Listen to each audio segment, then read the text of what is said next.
मैंने कल से लेके आज तक सभापति महोदया सारे विपक्ष के भाषण को सुना।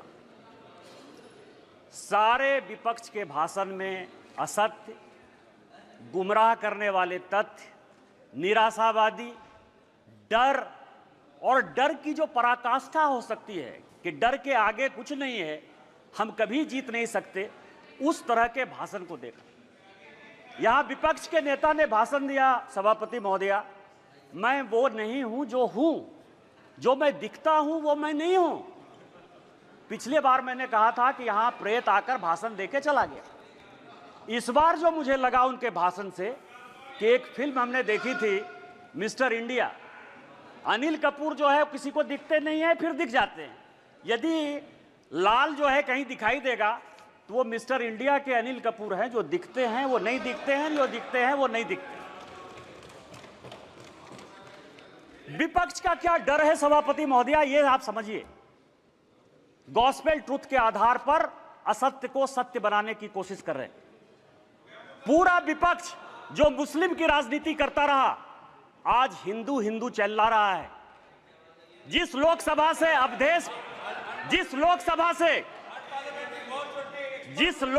से अवधेशपासी एमपी है, उसका नाम फैजाबाद है।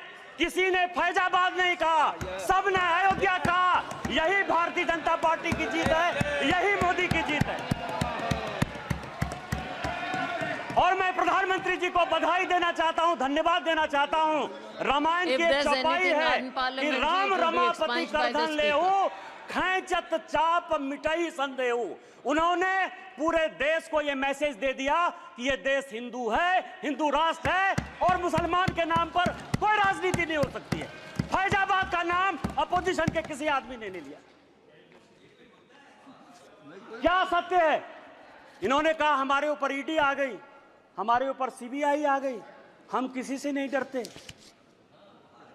आप वहां चले गए, बांसवाड़ा चले गए, आपने क्या भाषण दे दिया, क्या जीत गए? मैं एक ऐसा शख्स हूं, अखिलेश जी सुनिए आराम से, मेरे ऊपर कांग्रेस और जेएमएम ने 44 केस किए। मेरे 80 साल 85 साल के माँ पिताजी के ऊपर केस हुए। गैलरी में मेरी वाइफ बैठी हुई है, मेरे बच्चे बैठे हुए हैं, उनके ऊपर केस हुआ, भाई के ऊपर केस हुआ। और सरकार ने आरटीआई मैंने मंगाया है, 10 करोड़ रुपया हाई कोर्ट और सुप्रीम कोर्ट में मेरे से केस लड़ने के लिए किया। मैं जब चुनाव लड़ने के लिए गया, राहुल गांधी जी की यात्रा हुई, मल्लिकार्जुन खड़गे का 2 कार्यक्रम हुआ, प्रियंका गांधी जी गई, उन्होंने कहा कि मैं चैम्बर में बैठा रहता हूं, और मैंने कहा कि मैं मोदी का सिपाही हूं, मैं भारतीय जनता पार्टी का सिपाही हूं। और मैंने वचन लिया, प्रण लिया कि मैं जनता के पास वोट मांगने नहीं जाऊंगा। 2 मार्च को पार्टी ने मेरा टिकट अनाउंस किया, 2 मार्च को मेरा चुनाव 1 जून को हुआ। 90 दिन के पूरे कैंपेन में मैंने जनता से वोट नहीं मांगा और मैं यहां पार्लियामेंट में जीत कर आया, आपको हरा कर आया हूं। जिस क्षेत्र से हेमंत सोरेन विधायक हैं, उस जिले का मैं सांसद हूं, और आदिवासी बाहुल्य इलाके से मैं 10,000 वोट से जीत कर आया हूं। मेरा समय है, आप सुनिए, मेरा समय है, 5 मिनट में खत्म नहीं होगा ये बातें। किस तरह का सत्य और असत्य की बात कर रहे हो आप कह रहे हो, मुस्लिम की बात कर रहे हो, मंगलसूत्र की बात कर रहे हो कि प्रधानमंत्री जी ने घुसपैठिया कह दिया। हां, प्रधानमंत्री जी ने घुसपैठिया कह दिया। 2009 में सभापति महोदया आप मंत्री थी। 2009 से इस संसद में, इस सदन में मैं 200 बार बोल चुका हूं कि मैं जिस इलाके से आता हूं, बांग्लादेश, वहां बांग्लादेशी घुसपैठिया बढ़ा हुआ है संथाल परगना में। चाहे वो जामताड़ा हो, पाकुड़ हो, साहबगंज हो, मुर्शिदाबाद हो, मालदा हो, किशनगंज हो, अररिया हो। और हालत यह है, हमारी स्थिति यह है कि यहां विजय हांसदा बैठे हुए हैं, मैं उनसे पूछ रहा था, गोपीचक एक गांव है, गाय काट दिया, और गाय काटने का जब मुसलमानों ने प्रतिरोध किया, अभी 15 दिन पहले पूरे बांग्लादेश वहां से आके बांग्लादेशी घुसपैठिए जो अपने आप को पश्चिम बंगाल का नागरिक कहते हैं, उन्होंने हमारी बहू बेटी का इज्जत लूटा, उनके घर को जलाया, उनके घर को भगाया। आप कह रहे हो कि वो बांग्लादेशी घुसपैठिए नहीं है, उनकी जनसंख्या नहीं है। स्पीकर साहब पूरे देश भर में, मैं गोपी चक की बात कर रहा हूं। सभापति महोदया, पूरे देश में परिसीमन हो गया, पूरे देश में परिसीमन हो गया। आप आदिवासी की बात करते हो, आप पिछड़े की बात करते हो, हमारे यहां परिसीमन नहीं हुआ। आदिवासी की संख्या जो 36% थी वो 26% हो गई। ये पूरे देश को जानने की आवश्यकता है। 1 लोकसभा का सीट आदिवासी का और 3 विधानसभा का सीट घट रहा है। परिसीमन नहीं हो गया, घुसपैठिए बढ़ रहे हैं, आदिवासी लड़कियों के साथ शादी हो रही है, धर्मांतरण हो रहा है। इसके बाद भी आपको लगता है कि प्रधानमंत्री घुसपैठिए की बात नहीं करेंगे? किस तरह की राजनीति कर रहे हो आप? मैं आपको बताऊं सभापति महोदय, शिव की बात होती है, हम उस विचारधारा के लोग हैं। अतजल गगरी छलकत जाए, जिसको कुछ समझ में नहीं आती। यदि आपको शिव का ही दिखाना था, गुरु नानक का दिखाना था, तो मंदिर चले जाते यार, गुरुद्वारा चले जाते। इस पार्लियामेंट में फोटो क्यों दिखा रहे? चले जाते ना। और जिस अभय मुद्रा की बात कर रहे हैं, मैं ब्राह्मण हूं और मुझे गर्व है कि ब्राह्मण हूं। जिस अभय मुद्रा की बात करते हो, भगवान शंकर को 4 हाथ है, 4 हाथ है, 1 हाथ नहीं होता है। और हस्त मुद्रा में ऐसे भी हाथ है, ऐसे भी हाथ है, ऐसे भी हाथ है, 28 मुद्राएं हैं। और 28 मुद्रा क्या है जो माननीय मोदी जी कह रहे हैं, ये सबको जानने की आवश्यकता है। एक मुद्रा वो है जिसके हाथ में डमरू बजा हुआ है। डमरू मतलब स्टार्ट करिए, प्रकृति को स्टार्ट करिए, जीवन को स्टार्ट करिए, गरीबों के लिए काम करना स्टार्ट कीजिए। दूसरे हाथ में क्या है? डिस्ट्रॉय करना, अग्नि है भगवान शिव के हाथ में। वो ये कहता है कि जो भ्रष्टाचारी है, जिसने जनता का पैसा लूटा है, उसको जेल भेजिए। तीसरा हाथ है जो ये कहता है कि जनता को खाना खिलाइए। और चौथा हाथ है कि कभी भी विकसित भारत के लिए, भविष्य के लिए, इंसॉल्वेशन के लिए, ये भगवान शिव हैं। आपको यदि धर्म नहीं पता है यार, कहां से धर्म के बारे में पता करोगे? त्रिशूल जो है भूत, भविष्य और वर्तमान की व्याख्या करता है, इसीलिए वो त्रिशूल है। और हमारे प्रधानमंत्री भूत, भविष्य और वर्तमान को देखकर विकसित भारत के संकल्प के साथ आगे बढ़ रहे हैं, इसलिए ये बात आपको समझ में नहीं आएगी।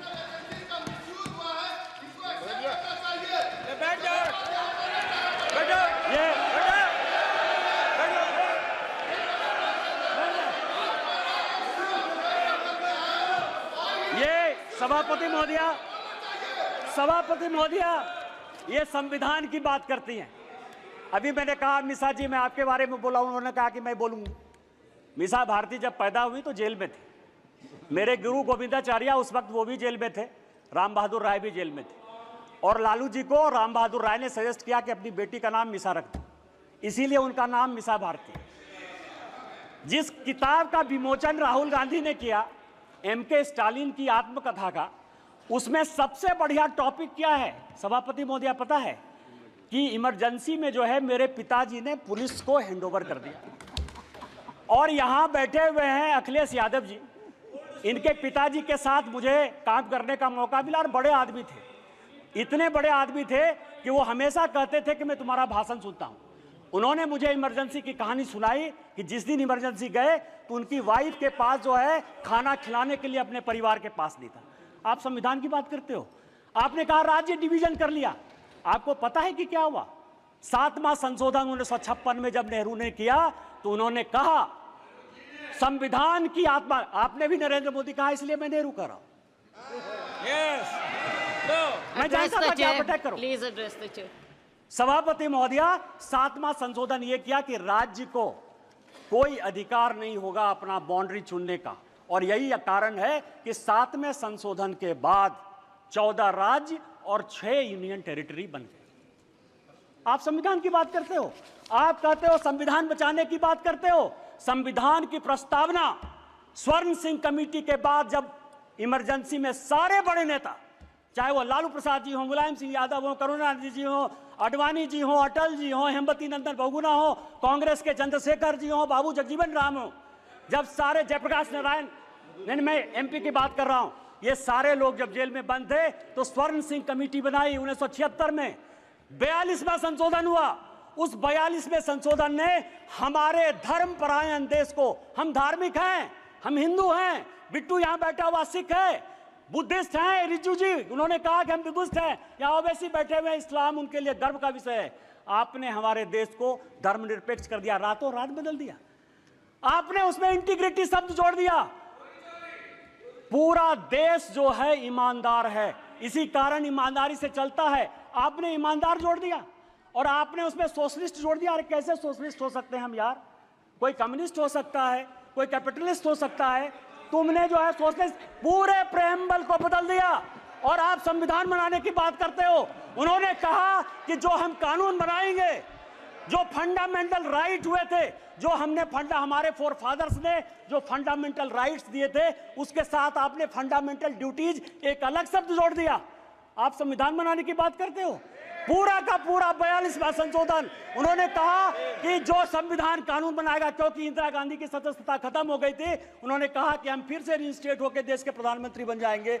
आप मेरे ऊपर कोई क्वेश्चन नहीं कर सकते हो। लोकसभा के जो समय है, समय सीमा 5 साल, उन्होंने कहा अब 6 साल होगा। खाता न वही, इंदिरा गांधी जो कहे सही, संविधान वही है। अरे संविधान बचाने वाले यदि मोदी ने संविधान बदला, 370 के लिए बदला, शेड्यूल कास्ट के लिए बदला, ओबीसी को संवैधानिक दर्जा देने के लिए बदला। और जब भी शेड्यूल टाइप ओबीसी की बात होगी, हम संविधान बदलेंगे और हमको कोई संकोच नहीं।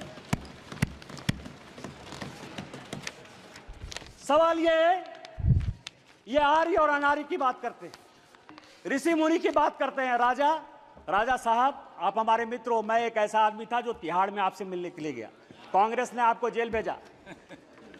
आपको पता है कि गुरु वशिष्ठ, विश्वामित्र, अगस्त मुनि, ये कोई भी ब्राह्मण नहीं थे। रामायण, महाभारत, गीता लिखने वाले कोई भी ब्राह्मण नहीं थे। कोई भगवान ब्राह्मण नहीं है। रामायण वाल्मीकि ने लिखी, महाभारत वेद व्यास ने लिखा, चारों वेद और 13 उपनिषद सभी वेद व्यास ने लिखे, जो मछुआरे के बेटे थे। और चाहे वो ऋषि अगस्त हो, ऋषि कन्नन हो, आप जो है आर्य और अनार्य के बीच में। और आप ही के सांसद, कांग्रेस के सांसद, 1952 में जिस कांग्रेस के सांसद रामधारी सिंह दिनकर को नेहरू जी संसद बनाकर लेकर आए, सांसद रहे, 12 साल रहे, देश के बहुत बड़े कवि, उन्होंने संस्कृति के 4 अध्याय लिखे। उस संस्कृति के 4 अध्याय में उन्होंने लिखा कि ना कोई आर्य है ना कोई अनार्य है। जो हरिजन, जो शेड्यूल कास्ट तमिलनाडु का है, वही कलकत्ता का ब्राह्मण है, और जो कलकत्ता का ओबीसी है, वही पंजाब का जो है सिख है। ये उन्होंने लिखा, कांग्रेस ने लिखा, आपके सांसद ने लिखा। हमें तो गर्व है, ये देश एक है, न जाति है न बिरादरी है। आप किस तरह की बात करते हो, जाति प्रथा की बात करते हो। मैं एक बात कहना चाहता हूं, यहां जितने बुजुर्ग लोग बैठे हुए, स्वागत राय जी बैठे होंगे, आज से 50 साल पहले किसी बड़े घर में, किसी गांव में कहीं कोई शौचालय नहीं होता था। चाहे बड़े परिवार की महिलाएं हो या छोटे परिवार की महिलाएं हो, वो खेत में जाती थी। तो जब खेत में जाती थी तो मेहतर प्रथा कहां से आ गया? जो मुगलों ने दिया, आप उसको सही मान रहे हो, और आप पूरे देश को जो है हिंदुत्व के नाम पर, आर्य के नाम पर, अनार्य के नाम पर, इस्लाम के नाम पर केवल गुमराह करने की कोशिश करते हो। ये गॉस्पेल ट्रूथ को बंद करो, ये काना बंद करो, और देश को जो है साथ लेकर चलने की बात करो। बस मैं अंत में, सभापति महोदय, एक पॉइंट है कि कल कहा गया कि स्पीकर साहब जो है झुक के प्रधानमंत्री जी को जो है अभिवादन किए और राहुल जी को ऐसे। आज मैंने एक फोटो देखा थल सेना अध्यक्ष का, वर्दी में कहा जाता है कि किसी को प्रणाम नहीं करना चाहिए। आज सारे अखबारों में थल सेना अध्यक्ष का फोटो छपा है और अपनी मां को पैर छू के वर्दी में प्रणाम कर रहे हैं। तैत्तिरीय उपनिषद का एक श्लोक है, अभिवादनशीलस्य नित्यं वृद्धा पसेबिनः चत्वारि तस्य वर्धन्ते आयुर्विद्या यशोबलम। आपसे जो भी बड़े आदमी हैं, पद की, मर्यादा की कभी परवाह नहीं करिए। अभी पार्लियामेंट खत्म हुआ, मैं फरवरी की बात कर रहा हूं, जिस दिन पार्लियामेंट खत्म हुआ मैं बाहर गाड़ी का वेट कर रहा था। मैं सबसे ज्यादा कांग्रेस पर अटैक करता हूं। राहुल जी, सोनिया जी या पूरा कांग्रेस गांधी परिवार मेरा टॉपिक है, क्योंकि मेरे फादर 1975 में इमरजेंसी में सैक कर दिए गए, उनकी ज़िंदगी में नौकरी नहीं लगी। 19 महीने मेरे परिवार के लोग इमरजेंसी में बंद रहे, इसलिए कांग्रेस के प्रति इतना विद्रोह या ये चीज़ जो है मेरे मन में है, बचपन से है, क्योंकि मेरा बचपन मैंने देखा ही नहीं, क्योंकि हम लोग सभी देशद्रोही के परिवार के माने जाते थे। सोनिया जी आई, सोनिया जी ने मेरा हाथ पकड़ा सबके सामने, चूंकि सबके सामने पब्लिक में एक काम हुआ, इसलिए मैं पब्लिक में बात कर रहा हूं। और उन्होंने मुझे कहा कि निशिकांत, आज मेरी तबीयत खराब थी, लेकिन तुम्हारे जैसे लोगों को पार्लियामेंट आना चाहिए। मैंने प्रणाम किया उनको। मैंने ये नहीं सोचा कि वो सोनिया गांधी, वो बड़ी हैं। आप किस तरह के डिस्कोर्स में ले जाना चाहते हो? माननीय मोदी जी हमारे पार्टी के बड़े आदमी हैं। पार्टी टिकट दी तो ओम बिरला जो है इस कुर्सी पर बैठे। यदि उनको पैर छू के भी प्रणाम कर लेते ओम बिरला जी, तो उस कुर्सी की ताकत कम नहीं होती। आपको भारतीय सभ्यता और संस्कृति के बारे में नहीं पता है, और यदि भारतीय सभ्यता संस्कृति के बारे में नहीं पता है तो आप जिंदगी में कुछ नहीं कर सकते हो। आज आप 98 में हो, अगले चुनाव में आपको जो है लीडर ऑफ द अपोजिशन का भी मौका नहीं मिलेगा। आपने मुझे मौका दिया। इन्हीं शब्दों के साथ जय हिंद, जय Bharat. Francis George. Francis George. Rule. Under what rule? Will you please quote the rule? No. 352. 352. All the name. 352. Name was taken of our leader और कोर्ट, हाई कोर्ट के द्वारा उनको बरी किया गया, और उसके बाद उनको भ्रष्टाचारी यहाँ पे कहा जा रहा है, तो it should be expunged. Court द्वारा Okay, name will bail be मिला deleted. है Name will be और उन पे deleted. आरोप सीधे तौर पे बोला गया है It will be कि आरोप deleted. उन पे तय नहीं होता है, It will be deleted, Mr. Francis नहीं बनता George. है, और ये उनको भ्रष्टाचारी Mr. कर रहे हैं, जबकि Francis कोर्ट से George. उनको जो है बेल मिला। एक्सपंज करना होगा madam. Yes, it is deleted. Thank you, ma'am. Sir, when our country